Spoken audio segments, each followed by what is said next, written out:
Welcome to today's Authors Talk event. It's my pleasure to introduce you to Steve Zim. Steve Zim is NBC's National Weekend Today Show on-air fitness expert, as well as the author of Hot Point Fitness. He is a Hollywood trainer whose clients include Ashley Judd, Jessica Biel, and Layla Ali. He has appeared on Extra, Access Hollywood, The 700 Club, and VH1, and is frequently featured in major print media. He is the founder and owner of a Los Angeles gym called A Tighter You. Since 1988, he has personally trained celebrities, professional baseball players and boxers, and Olympic athletes. We're going to have a raffle for a one-on-one session with Steve at the very end after our Q&A session. So if you want to be part of this raffle, just grab one of this, take it, put your name in there, and then give it to me. And we'll have a raffle at the end. So you have to actually be here to get the raffle. And with that, please join me in welcoming Steve Zim to Google. Hi, thanks for having me. The way we train at my gym is very different than what you normally do at any regular training deal. What happens is, probably in 1988, I was able to go and watch this doctor work, and what he was able to show me was injuries in blood flow in the muscle. So for example, if you had an injury in your shoulder and he put you under the infrared back then, you would see X amount of blood flow through that muscle. A few months later, he would retest you by putting you through the same infrared, and you'd see the blood flowing through there much better. And so what I asked him while I was watching all this, I go to the gym all the time, I work out, and I don't always feel it where you're supposed to feel it. Like, when you do a shoulder press, this exercise right here, it's supposed to really get your shoulders. But I never really felt it there. Felt it a little up here, felt it a little in my triceps, my back, but I really wasn't getting what I was looking for. So he goes, well, why don't we put it under the infrared? So we put it under the infrared, and what we saw was the blood really wasn't flowing into the shoulder as well. So I said, I have another exercise I've been playing around with called the W shoulder. I kind of created it, where you put your elbows down here and you go out like this. Now what we did, we put that under the infrared, and bang, it turned bright red. So all of a sudden he goes, wow, that's really interesting. The blood is flowing completely to the shoulder. So then I started showing him other exercises. We started testing those. Like, for example, the exercise a lot of people do called a kickback, where you kick straight back like this. Well, you put that under the infrared, and what would happen is if I did it, let's say the outside of my tricep would work real hard. If you did it, it might be the inside. And so what was happening was one part of the arm was developing while the other part wasn't. And it all depended on our makeup. So in turn, what we did was we created another exercise called kickbacks with a twist. You kick back and then you twist. Twist back, come down, kick back, twist the other way. By doing that, we were able to isolate both sides of the tricep. Now what was happening, you had to use a much lighter weight than what you were used to. So then I developed all these different exercises and put them all under this infrared testing so we could see where the blood was flowing. And I developed this whole program, which was much easier, much more scaled down than when you went to the gym. You do back exercises in the gym. When you do the seated row, this one where you pull in, it's for your back. 90% of the people are never using their back. Your arms get really, really tired, but your back doesn't develop. So what I was able to do, I did the same thing. We tested it, no good. Then we created one where you squeeze your shoulder blades first, now you pull. And so what started happening was that the bodies were really changing really quickly. And so by isolating the muscles and muscle groups, it all started to flow real well. And so I started using that in my own training. And then when I moved out here, I went to school in Boston. Then I moved out here and found out this actually was a business to start training people. So I said, I'll go get a degree and start training people. So I started doing that. And then what happened was one day I got this base. We started training a lot of athletes. And they started doing really, really well. And so the word started getting around, this is a good program to go do because so-and-so is playing in the pros. He hit 9 home runs last year. He hit 20 this year. We got to go. And that's how it all started. I also did figure skaters, so we dealt with a lot of women. So this isn't just a men's program. And what happened was back in 2000, a baseball player came and played for the Dodgers, against the Dodgers. And Vince Scully did this whole big thing on him, I guess, on the radio. And I was at the game, but I wasn't listening to the radio. At the end of the game, these two guys asked me, oh, who are you waiting for? I go, oh, this friend of mine, he plays for the Brewers. He goes, oh, who is it? And I said, oh, his name's Bobby Hughes. He was the catcher. He had just made it up that year. And he goes, oh my God, Vince Scully did this whole thing on you with him. And I said, really? That's interesting. And he goes, no, it's really interesting. So he gives me his card. He goes, I'm a PR guy. I'll call you next week. So I'm like, in this town, everybody does something and nobody ever comes through. A week later, he shows up. He comes to my gym, sees what we do and what we create. He goes, oh, you're going to write a book. So a month later, I got a book deal. So I was like, oh, wow. So the book went out, and it was all based on these principles of how to lift weights using much, much lighter weight, spending a lot less time in the gym, and really being able to isolate the muscles to get development right away. Because most people, when you go to the gym, if you don't see something in the first week and a half, 2 weeks, you're kind of done. You're like, oh, yeah, I'll go in next week. So you don't make it a regular thing. What's real important is that when you finish with your first workout is that you actually feel something different. You're like, oh my gosh, this is really cool. Things that are easy, they can't be hard. They're too hard to lift, too heavy to lift, you get sore, you get strained, you get hurt, you don't come back to the gym. It has to be really, really easy to do. You have to see a result. Basically, the first time you walk out, you're like, oh man, this feels better. By the end of the 2 weeks, people are like, hey, what are you doing? And that's where I really get you. Once you're there, once people start commenting, now it's much, much easier. And there's 3 parts to working out. You've got the weights, you've got the aerobics, you've got the nutrition. All 3 parts have to be there to get you from point A to point B. And when you look at somebody, when they come into a gym, and when I get them like for different movies, we've got a bunch of movies that they send people to us. They go, okay, you got 6 weeks to get Bill ready or Sally ready for this film. And they have to take their shirts off. And you're like, okay, where do we start? And, and it's funny because actors, unlike the rest of us, really can just say, okay, I've got 4 weeks, 6 weeks to just live this. So they can come in, they'll do the food perfectly, they'll do the aerobics, they'll do everything I tell them, and their bodies change really quick. But what happens, if you see something, everybody stand up 1 second, and just keep your arms down, just hold your arms down. Look at your arms right now. Most people's arms are right here, okay? Well, that's what that tells me right off, is that your shoulder is not completely developed. Your arms should actually be right here when you're rested. So your hands are back. And what that tells me is that you're rolled more forward. So that means you have more muscularity in the front part of your body than the back. So if you look at your arm like this, now roll it back like that, do you see how your shoulder starts to look a little different? You start to see that separation that comes from the shoulder into the tricep. Everybody can sit down. But that's a really big thing. If you see people on the red carpet, I do this thing for TV Guide Channel before the Oscars, Emmys, and all this stuff, where I'm in the gym and somebody's coming up on the red carpet, they go, oh my God, how did she get legs like that? How can we do it at home? So I show an exercise at the gym that you can do at home. And it's really interesting. Great arms aren't your triceps and your biceps necessarily. It's your shoulder. It's this one muscle back here. If you can develop that one muscle, and it's a really simple exercise, it's like this, just like that. That exercise and a bunch of others that we have called field goals where you do this. You do those exercises, really light weights, 3 sets of 20 of those. You're going to develop that. That's going to separate the shoulder from the rest of the arm. Once that development happens, all of a sudden the arm looks 10 times better. The tricep looks better, the bicep looks better.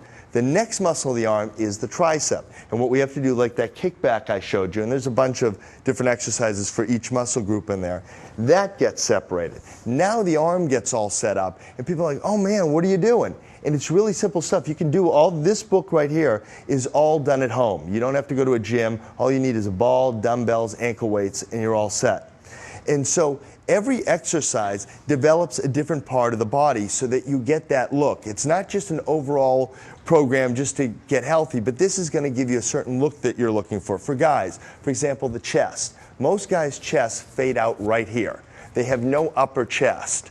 And so you're like, is that how it's supposed to work? The chest is really, a guy's chest is supposed to go up to the collarbone, and it's supposed to separate. So there are exercises that develop up in this area very easily, and then all of a sudden, your pecs look like, wow, what are you doing? And it's not a lot of stuff. It's by able to get right into the muscle that you're looking for. And you take a look at like women. They really want that booty. I mean, I have a client, if you guys see Jessica Biel, she always does this. Whenever you see any pose in every magazine, she just turns her rear end. And you'll see it now that I mentioned it to you. To get that, what I call like the teardrop, that separation between the butt and the back of your legs, there are a bunch of exercises in there. And what the key thing is to actually develop the back of the leg, which will cause a separation. We only see what we use, what I call mirror muscles. We look this way and this is what we work. We never look this way. So in the book, there's all these exercises that will develop the backside that we don't see that will change everything that you're doing. And you don't have to spend hours and hours in the gym, I guarantee you. If you're doing all three parts, the body changes really quickly. And for example, guys, when you do bicep curls, you know, everybody just does the curl up to here. When you get up to this point, from here to here, there is no, you can hold 100 pounds here where you couldn't hold much here. This is a rest point. So it'll teach you how to bring the weight up, stop, and then instead of just stopping, now you twist them out and you contract the bicep, and this is for girls also. It really gives a nice shape. You don't need to use a lot of weight. You just need to use the weight that gets you to the end of the sets. And the sets are usually between 15 and 20 repetitions. Now, the way you can tell what weight you need to use is it should be challenging the last 4 or 5 repetitions. When you do an exercise, if you do it and it's no problem and you put it down, you really didn't do too much. What you did was you're warming it up for the next set. You need to get it going so that the first, let's say, 15 of a 20 rep set is the warm-up. The last 5's where you make the muscles. That's where the muscle tears down. Now, you make absolutely no muscles when you're working out. You make all your muscles in your rest. As soon as you're done working out, all you're doing is tearing down muscle when you work out. As soon as you're finished working out, you then start to repair the muscles. And it's real important to understand that because a lot of people will go and do the same workout over and over and over again. Your body gets bored. It's like reading the same thing every day, the same mantra every day. You just read it, but you're not paying attention. Your body does the same thing. So every time you work out, the program in here is like a 3-day weight workout. So it's like a Monday, Wednesday, Friday, and it's really good to split it up. Don't do Monday, Tuesday, Wednesday, I'll see you back next Monday, because your body has just too much of a rest period. So it's better to stretch it out like that. And what happens is we work one group of muscles one way on Monday, we work another whole set on Tuesday another way, on Wednesday, and then on Friday another whole way. So your body's always getting different information, so it can't get bored. It won't say, okay, it's going to be this again and this again. You can use the same, let's say, 7 exercises, but mix them all up, it becomes something different. If you do it over and over and over again, same order, no good. So when you start to look at programs, you need a beginning, a middle, and an end. So many people go to the gym and they're like, oh, I'm going to try this, and then I'm going to try that. That's kind of like, doing research and not knowing where you're going to go for it. You're like, I'll try this. You got to have kind of a set goal, a beginning, a middle, and an end. So we never work on the biceps at the beginning because the biceps, if you work on them, they shorten. Now what happens, any exercise you do that you have to push, you cannot extend your arms. Abs are always the last thing you work, because if you work your abs too early, your abs get tired. Abs protect the back. If the back is left vulnerable, what happens is you may not feel it now, but in a day or two, all of a sudden you get a back pain, you don't know where it came from. It's because you weakened your abs and now your back got hurt, and then you're out of the gym for 2 weeks. And so it's very important, abs are the last thing you do. Now, when we do abs, and everybody wants to know about abs because that's like the big thing, think of it as 4 sections, upper, middle, lower, and sides. All I ever care about is the lower and the sides. The upper and middle are like gift with purchase. They come if this is all set up. Now, when you do abs, it's real important, like all the exercises, breathing becomes a really big part of your exercise. You always have to breathe out on the exertion part of the movement. Now, before you set up to lift any weights, breathing is really, really important. I'm going to teach you something. Here, stand up for 1 second. And just put your hands up like this, and I'm just going to push against this hand and you resist.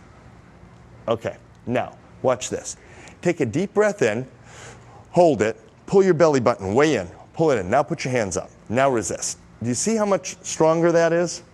Before you lift a weight, setting up your abs is going to set up everything you do. It's going to make what you do stronger, going to protect your back, and keep your core stable when you're doing it. So if you guys want to try this, you just take a deep breath in, hold it, pull your belly button in.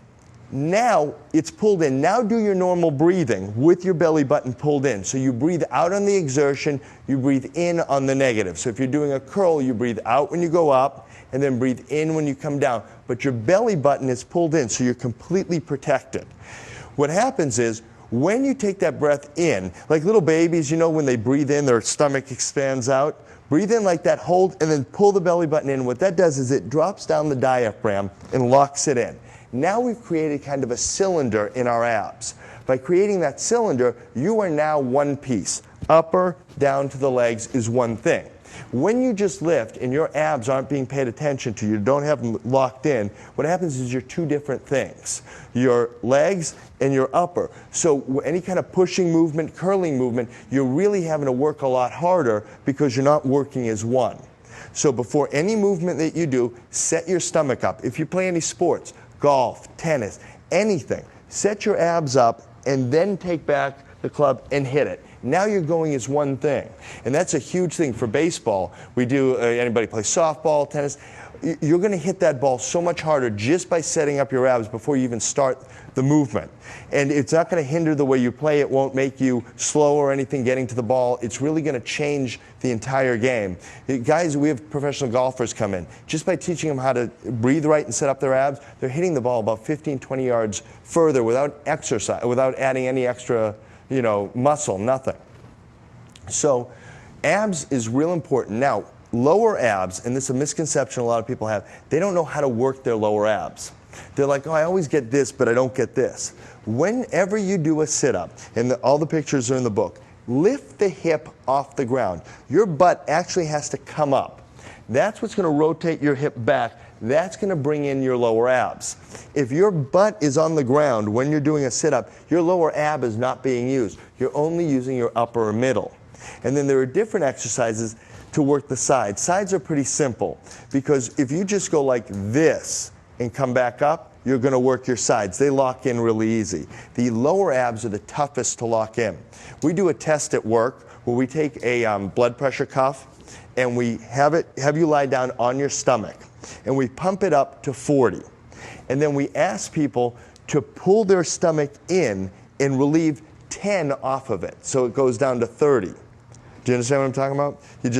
You lie flat, you pump up the blood pressure cuff, and now it reads 40 on my meter because you're pressing against it. Now I want you to breathe out and pull your abs in, and by pulling it in, you're going to take pressure off the cuff, and we want that number to drop down 10 points. Hardly anybody can do that. That means that your lower abs are asleep. And by learning how to do that breathing that we were doing just now, that's going to wake that all up. And when you do all your abs, take a deep breath out, lock it in, breathe out, and every time you contract together, you need to breathe out. This way your abs fall in. Because if you're not breathing right, what's going to happen, you're going to make a really muscular pot belly because you're going to push up. If you ever do abs, also your lower back sometimes feels it. That's either one of two things. Either you're holding air in your abs when you're coming together and you're pushing down, or your abs are weak and your back's doing the movement. Now, the next big thing that you can learn when you do abs or any kind of movement that you need to hold your neck. A lot of people do abs and you feel your neck. You're like, oh, they're starting to pull. Take your tongue and put it behind the top row of teeth, like that. And keep your breathing when you're doing the exercise. What that does is it locks in your neck. Too many people, if your tongue's relaxed, your neck's all over the place. And if you feel right in here, you have a bone right here. And when you're talking, that bone is moving. When your tongue's relaxed and you're doing a sit-up, it's moving.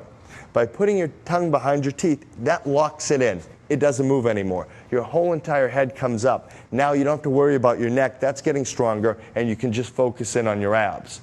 So when you're doing all those kind of exercises, it's real important to set up prior to doing any exercise. Every single exercise has a common thread of keep your abs pulled in, and if you're going to do anything that your head needs to go, put your tongue behind your teeth. And always breathe out on the exertion part of the exercise. So now that we got the weight kind of stuff, and guys, if you have any questions, feel free to just ask them. The next big thing is nutrition. Now, everybody has 10 zillion nutrition plans. They're like, okay, don't eat any carbs, don't eat this, don't eat that. One of the biggest mistakes people do is they eat an hour and a half prior to exercising. What happens is if you eat an hour and a half prior to exercising, your insulin levels are up. The one thing about having your insulin levels up when you're exercising, you won't use fat for energy. Your fat is protected by that. So it's real important. A lot of people go, oh, I got to get something to eat and run right to the gym. Try to pace it out that you have an hour and a half break between eating and the time you exercise. This way you use a lot of fat while exercising, and it'll make a huge change because a lot of people don't realize the timing. If you, yeah? Is this similar to why you should have a protein shake after working out? Well, you should have one after. Yeah, because your body now needs food. Once you've broken down muscle, your body's looking for amino acids and protein to build back muscle. So that's why you should eat something within an hour of working out. Always plan to eat right after. A lot of people are like, oh, I can't eat right after. Even take a protein shake. They have these things called Isopure now, which is it's like a water punch. It's got no aspartame, no preservatives, and you can even drink half of that. All you need is about 20 grams of protein to start feeding your muscles. So this way, when you're actually making the muscles, because when you break them down during exercise, the next thing you need is nutrition to actually make them. So by changing your scheduling around, what that does is it really makes you more effective when you work out. So a lot of people go to the gym or exercise, their bodies aren't changing the way they want them to. They're killing themselves, but they're eating wrong. And I'm just talking about the timing. That'll make an enormous difference once you get that timing down. Water. This is the #1 best thing for losing fat. What does that mean if you're working out first thing in the morning? First thing in the morning. Okay. What I like you to do if you're going to work out first thing in the morning, you don't want to eat too much because you're going to get a little nauseous, but you need something. Eat something that, like a scoop of one thing, like something that's protein. You can take a scoop of peanut butter, and you like peanut butter. Peanut butter has very low sugar. And that's really our biggest problem. It's not so much fat. It's processed sugars that kill you. Like you know those granola bars that you see? If you look at the back of them, they're like 11 or 12 grams of processed sugar, not normal sugar, like you get from an apple or a pear or something like that. But it's processed sugar. That's really bad on your system. That jumps your insulin levels through the roof. So you want something that has, you know, a scoop of cottage cheese, a scoop of yogurt. You want to keep those, you want to keep protein high, carbs down so you don't shoot up your insulin. Glass of water and head off to doing what you're doing. Working out too early in the morning is always the one person that has that problem. You're much better off if you work out, you eat something an hour and a half later or work out. But if you have to do it first in the morning, just cheat a little bit, but it'll be okay as long as you don't eat too much. So you do your workout, you get all the, you know, you're burning all the calories during your workout, and they're good calories because they're a lot of fat because now you've given your body the biggest chance to burn fat.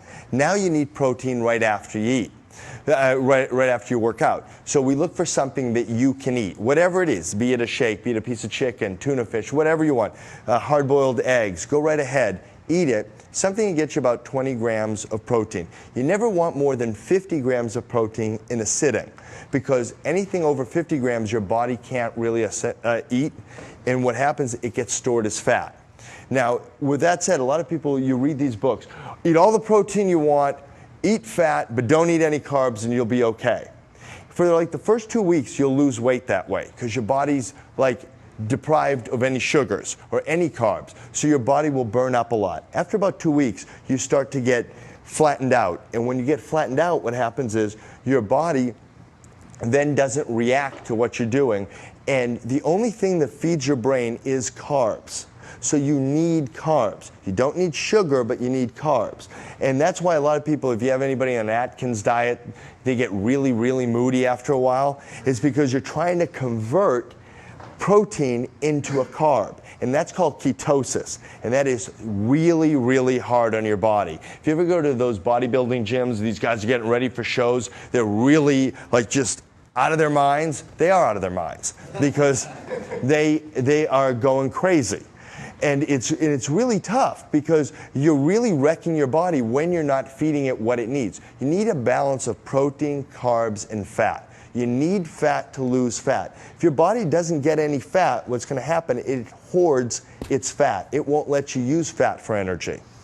Breakfast is the most important meal you'll eat in the day. You should have breakfast. Don't skip it, have a cup of coffee, I'll eat later, because guess what? It's called breakfast is break the fast. You've slept all night, your body has used up calories because it's digesting even while you're sleeping, but it will not use fat for energy until you feed it. And that's why you should have something to eat. It tricks the body into letting you use fat for energy if you're going to work out first thing in the morning, but you shouldn't have carbs. You got to keep it way down. But if you don't, what happens is your body, we're like animals out in the wild. Our body doesn't know the difference between the fat that we see here and the fat that protects our organs. So it will not use fat for energy till we give it food. Then it's like, oh, okay, I'm getting food, I'll be okay, and now I can use that for energy. So when we eat, we want to kind of break it up. Eat breakfast. Then about 2 to 3 hours later, you can have snack. Then 2 to 3 hours later, a lunch. 2 to 3 hours later, snack. Then dinner. Then even a snack at night. As long as you're breaking up like that, your metabolism's always working. So even if you're just walking around the office, your body will use fat for energy. It will use that and convert it as your energy. If you go many, many hours without eating, once again, it starts to hoard the fat. It won't use it. If it doesn't use the fat, once again, our bodies aren't changing. I'm working out hard, but I'm not eating. It's the timing that really starts to become a big deal.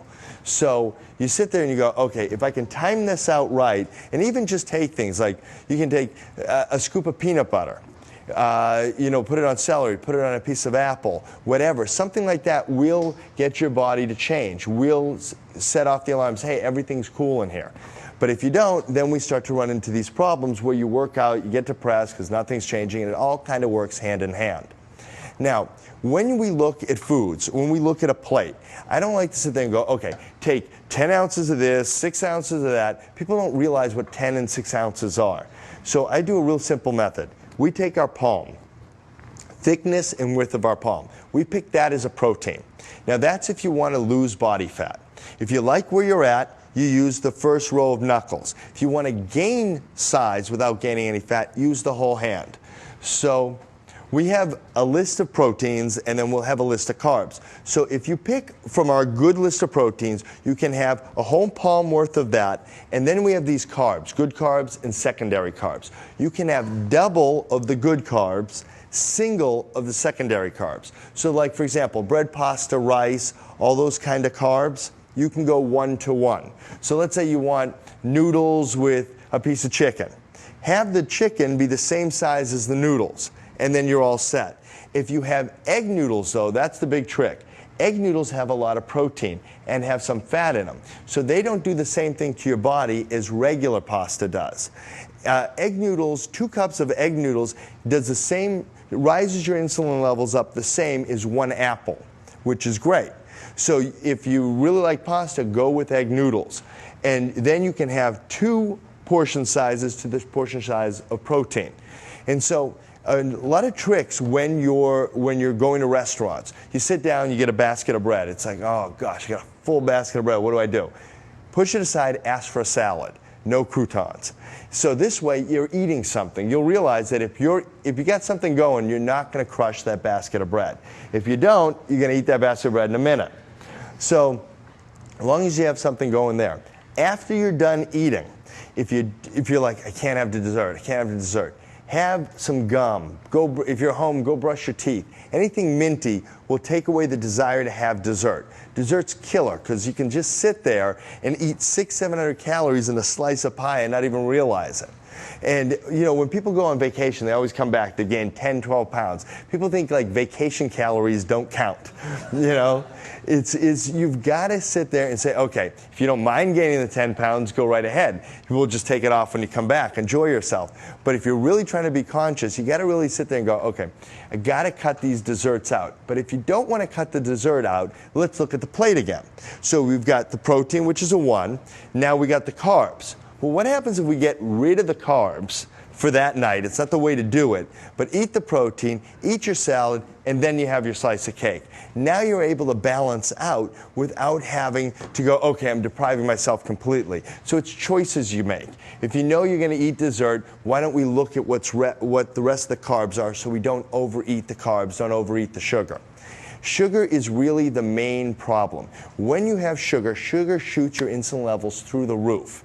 And so you got to think of it, when you eat a certain amount of food, you're going to have a buffer. Protein buffers sugar. So if you eat sugar by itself, insulin levels rise way up. What they do is they go out, and think of it as a bunch of buses. They go out to find the insulin, they take the insulin, they take that sugar, and they bring it to your muscles, to your liver. The rest of it they store in this thing called glycogen. What glycogen is stored fat. So if we don't use that glycogen, if we don't work out, it's just going to keep storing. So if we have protein that buffers this, that's good. So if you have, always try to, that's why we always put a protein and then we pick our carbs out. If you turn around and just eat carbs, you're going to start to store them. Too much stored glycogen, too much sugar starts to accumulate a waistline. And the bigger your waistline gets, the more upset you get. And it's kind of this circle. So we sit there and we try to look at the sugars that you're having and try to make them more like fruit sugars, vegetable sugars. Carbs are in vegetables. That's what they're mainly made of. Fruits, all carbs, most of it. And there's nothing really wrong with it. Like they say, oh, don't eat bananas, don't eat watermelon. If you eat 4 bananas, we're going to have a problem. But like 1 banana, you'll be fine. A few slices of watermelon, you'll be fine. Don't eat an entire watermelon, that shoots your sugar up. And you got to just kind of sit there and break it up for yourself. A really good trick that you do is you take those 1 cup and 2 cup servings that you get, those disposable plastic containers, and just fill them up with fruit and go, okay, there's my cup of fruit. There's my cup of pasta. And really kind of measure it out till you see what it looks like. And then once you're used to that, you can go, okay, I got it. Snacks are the hardest thing to eat. That's where people get messed up. Sugar-free Jellos, those are fantastic. There's hardly any carbs. There's I think there's all of 10 or 15 calories in one of those. You have sugar-free pudding. Now that's, if you really need chocolate, that's a great deal. You take sugar-free pudding, you make it yourself, you take 2% fat milk, not the non-fat, because if you look at that, that has more sugar in it than 2%. And then you take 1 scoop of whatever protein you like, and you mix that in. And you mix that in dry and then add your milk. Now all of a sudden you have a protein pudding, which is really cool because you don't have much sugar in it. You have protein in it, and it's like a snack, which doesn't take over like being a dessert, because it's got more protein in it than it does sugar, and it hardly has any fat. So that's a really good trick that a lot of people do that you can just get through, if you have a sweet tooth. Now, the next part of this whole thing is the aerobics. When you go to the gym, now all of this aerobics is just like a turbo boost for burning fat. Don't think you can just do aerobics and that's it, because aerobics has no residual effect on your workout. If you burn 300 calories on the treadmill, you've burned 300 calories. When you get off, your heart rate drops back down within a minute or two, and that's it. There's no residual effect. When you lift weights, what happens is you have a residual effect. Remember, you break down your muscles when you work out. So they're rebuilding now over the next 48 hours. So this way, when you come back to lifting the weights, they say, oh, no, you're not going to hurt me again. Well, that rebuilding process burns calories. And for every pound of muscle you put on, you will now burn between 35 and 50 more calories per day than you did before. So let's say over the course of a year, you put on 10 pounds of muscle. Well, what happens is you're burning between 300 and 500 more calories per day than you were the year before. Now we add the aerobics in.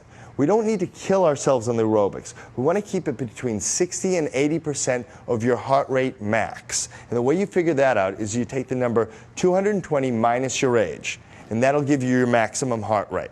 Then you multiply it by 0.6 and 0.8, and that will give you your 60 to 80%. And if you stay in that range, you're going to be burning a lot of calories, a lot of fat, And what happens is you don't overtrain that you get bored. A lot of people, if you go to the gym, you see them on the treadmill 100 miles an hour.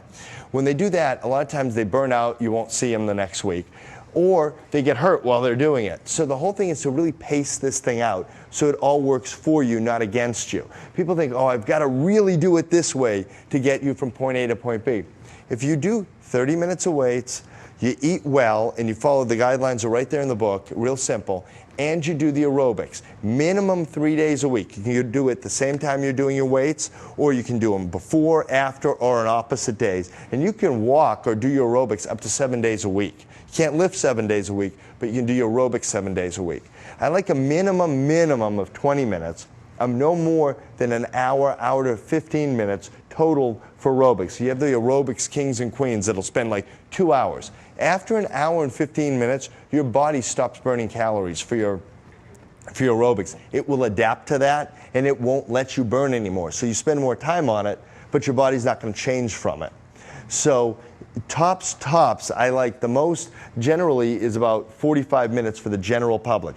If I'm getting people ready for a movie, or you're really on a mission, you're getting married, you need to look good in that dress or that tux, okay, you can go to the hour and 15. But that's not generally feasible for most people. So if you can do 45 minutes of aerobics or a half hour, whatever it may be, minimum, once again, 20 minutes, and you work out 3 days a week with the weights, your body is going to completely change. And it doesn't take a lot. You really just got to schedule it in like you would anything. Either you do it in the morning, the evening. All sorts of studies show that if you do it in the morning, you're least likely to skip it.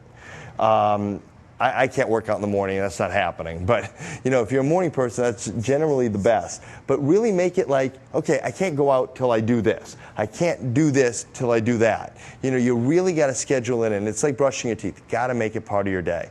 And so when we start to put all this together and you start to see the change in your body, that's where you really catch on to this.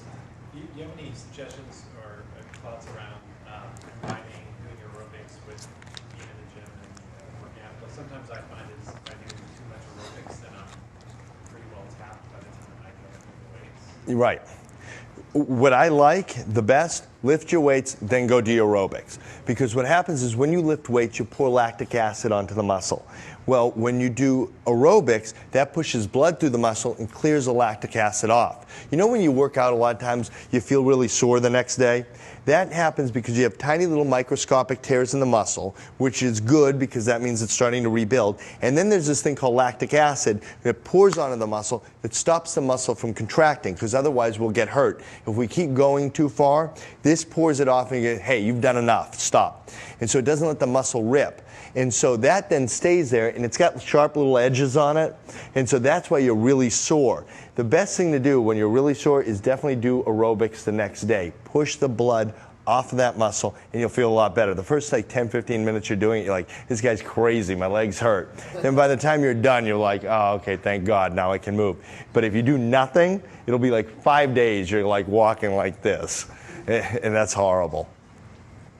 But it doesn't take a lot to get things to change. And when you start to look, and the book will explain, and in this book right here, it's different body types. So you'll find your body type. There's basically 3 different body types, and people are either A, B, or C, or a mixture of the two. And if you're a mix of the two, if you start to see how it breaks down, you can do workout 1 and then workout 2.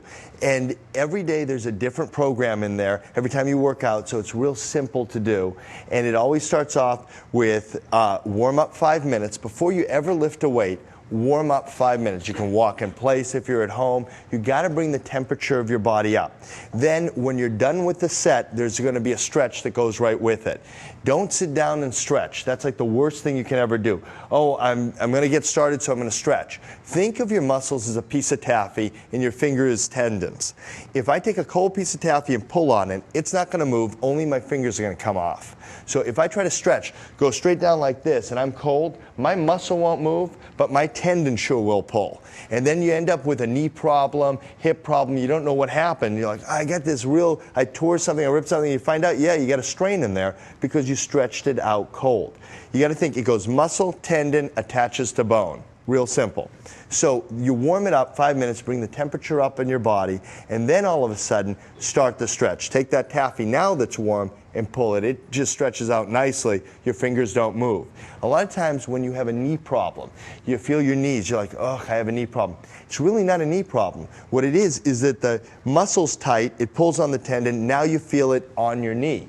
So you warm up, stretch out the back of your leg real well, and now start to move. All of a sudden, the knee problem goes away. And it's really important because a lot of people think they have these knee problems when they actually really have cold muscle problems and shortening of muscles. And there's a really big trick when you stretch out the back of your legs. Well, a lot of people go, oh, I can only reach to here. And that's how they are at the beginning.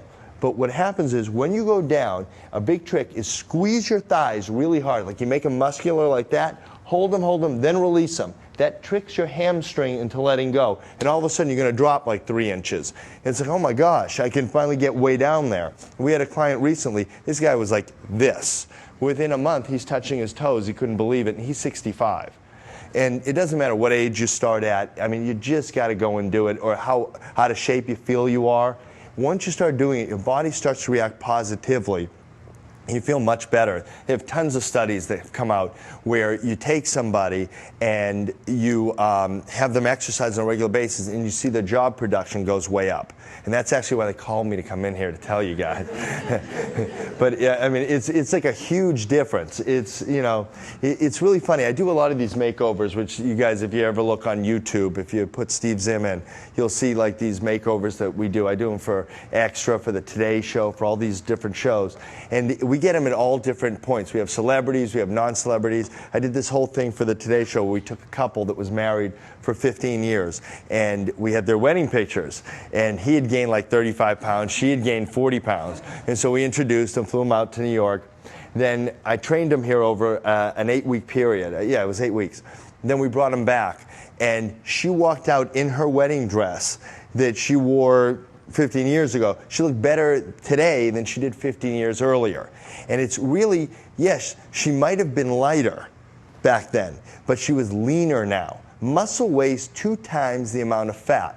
So this is another thing, especially for the girls. When you guys work out, if that scale doesn't move, don't flip out. What you need to do before you start, and it says it in the book, take your measurements. Take a body fat test. It's real simple. Most gyms have them. If not, I can give you a number. You can come by our place, get a body fat test done. It's really, really easy.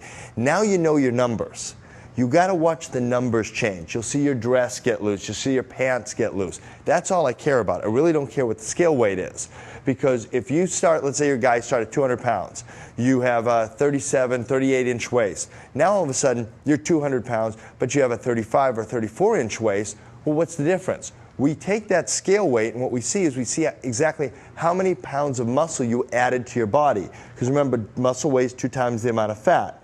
So if muscle weighs double, if you lost 10 pounds of fat, put on 10 pounds of muscle, the scale won't move, but you're going to have lost a lot of size in inches. And that's all anybody ever cares about, how they look in the mirror, how they look, you know, in a bathing suit. And that's the big thing. So if your scale doesn't move, don't get thrown. Take those measurements and take them every like 3 to 4 weeks. Don't do them every day. Don't get on the scale every day. And don't do it after you eat Chinese food. Because I swear to God, if you eat Chinese food on, let's say, Friday night, by the next morning you could weigh 8-9 pounds heavier. It is unbelievable. Never take a blood pressure test late in the afternoon. That's another whole thing. If you don't eat your Chinese, you don't sodium up the night before. And it's an incredible thing. The more sodium you eat, you can just bloat. And you're not even fat. It's unreal. You know a lot of those before and afters that you see like in the magazines, you're like, wow, those guys just went out and ate so much sodium. And they're just puffed out because you can see they're round. And then once they drop all the water, you can drop so much water very quickly that your body all of a sudden takes its real shape. And that's something people don't pay attention to. When you look like your food, look at the back and see what the sodium says. I mean, when we eat sushi in this country, I don't know if anybody's gone to Japan, the Japanese touch the soy sauce and eat the sushi. We swim our food in it. It's completely different. And so you really need to keep the sodium low to get that cut. Whenever I have any of these people, let me tell you, for the 48 hours prior, they are salt-free. Because this way the whole body will go boom. When we ever have bodybuilders getting ready for a show, they start about 5 days earlier. no salt in their diet, nothing. Look at the back of any of those like Gatorades and all those things, your sodas, and you'll read. The labels are really tricky too. Look at the labels because it'll say 25 grams of sodium or whatever it says. And you're looking, but there's 5 servings in that thing. So look at the servings that you're getting with the numbers and then multiply them by 5 or 4 or 3 to really get your real number. Peanuts are the killer because they always do a serving. You don't even know, they're talking about probably about 15 peanuts, not the handful we just ate. So multiply all that stuff out and kind of give you an idea of where you're at.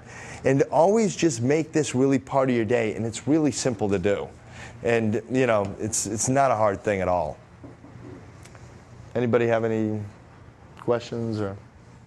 Is your client list exclusive? Exclusive?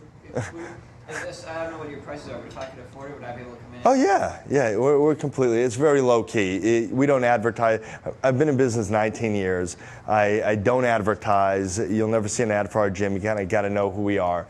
And I write for every magazine, from Muscle and Fitness to Glamour, Marie Claire, and so we get people that just come in. It's very low key. You've got everybody there. It's not a pickup place. It's just you come in, you do your thing, you get out. It's nothing like that. Yeah. I'm curious what you think about I read about the workout they had those guys in the 300 do. Which is just intense. What you thought about that? I didn't really know exactly what they were doing, but I think they were working out like 12 hours a day. Yeah. Which, it's something like that. But once again, it goes back to the actors. You guys are going to see a movie coming out called 10,000 BC. If you guys look at, there's trailers for it now. It's this $200 million movie or something. Roland Emmerich hired me to train the lead guy and the second lead guy. And he's basically in a loincloth all day long.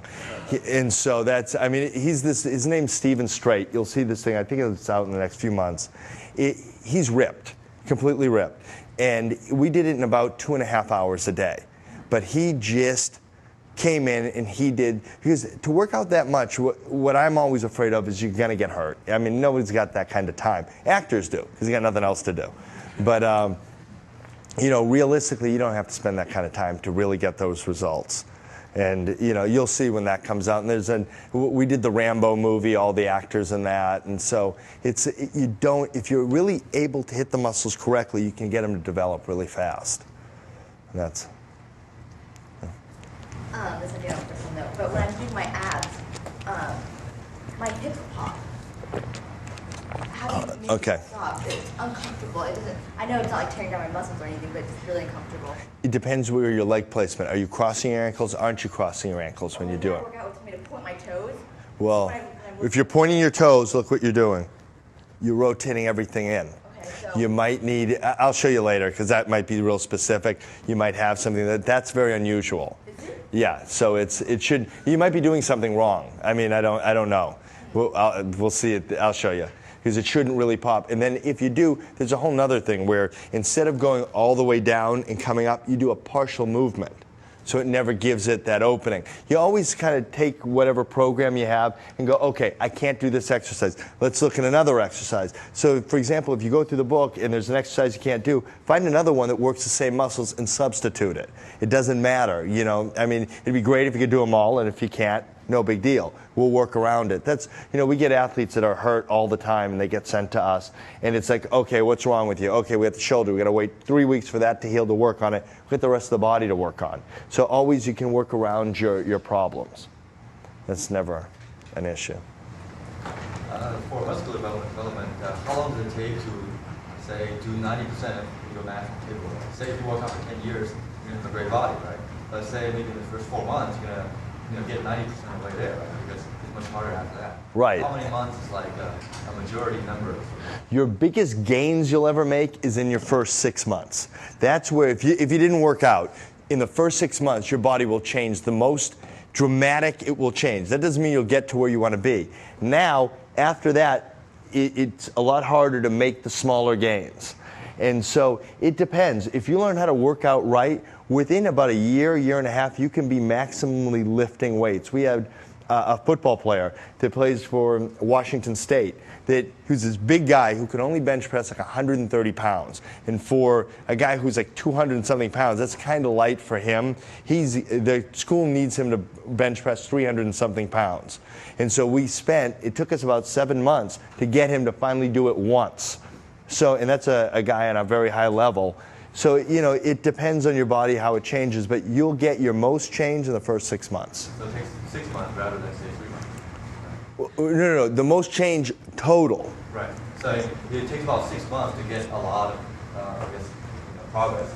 No, you'll make a lot of progress in 4 weeks.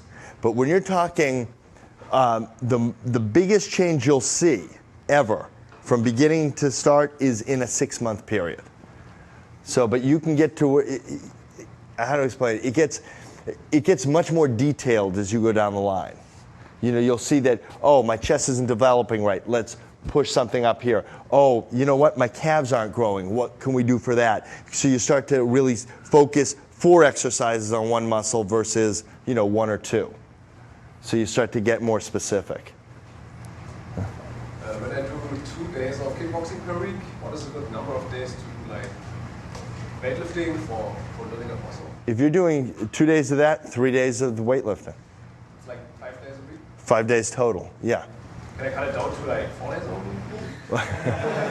Well, there's all these studies that come out. Yeah, people can, because you are having an impact when you're hitting, but all the studies say a minimum of 3 days of weight-bearing exercises where you're hitting all. See, kickboxing, you're working a lot of your core, you're working a lot of this, but you're really not getting the contraction you need, and so that's the kind of difference. You can get away with it, but really preferably 3 is a minimum. Yeah.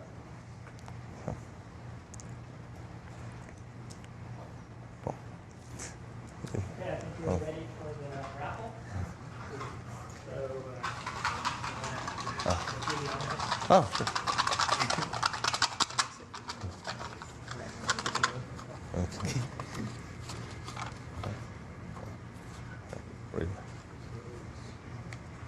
Lisa Carter. Sorry.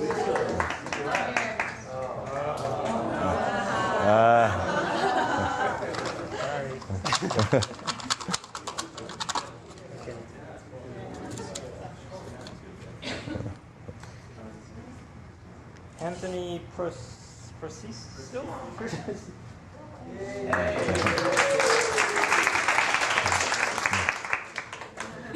Thank you.